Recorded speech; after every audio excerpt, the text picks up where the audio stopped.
সঞ্জয় উবাচ দৃष्ट्वा তু পাণ্ডবানিকম ব্যূঢ়ং দুর্যোধনস্তদা আচার্যম উপসঙ্গম্য রাজা বচনমব্রবীৎ। এই শ্লোকের অর্থ, এই শ্লোকটি সঞ্জয় ধৃতরাষ্ট্রকে বলছেন। এর অর্থ হল, তখন রাজা দুর্যোধন পাণ্ডবদের দ্বারা সুবিন্যস্ত সামরিক বাহিনী দেখে দ্রোণাচার্যের কাছে গিয়ে এই কথাগুলি বললেন। এই শ্লোকটি প্রথম শ্লোকের ধারাবাহিকতা। প্রথম শ্লোকে ধৃতরাষ্ট্র সঞ্জয়কে জিজ্ঞাসা করেছিলেন কুরুক্ষেত্রের যুদ্ধে কি ঘটছে। এই শ্লোকে সঞ্জয় সেই প্রশ্নের উত্তর দিতে শুরু করেছেন।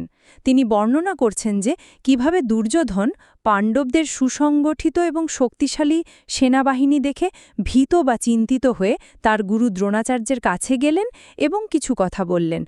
এটি যুদ্ধের প্রাক্কালে দুর্যোধনের মানসিক অবস্থা এবং তার উদ্বেগের ইঙ্গিত দেয়।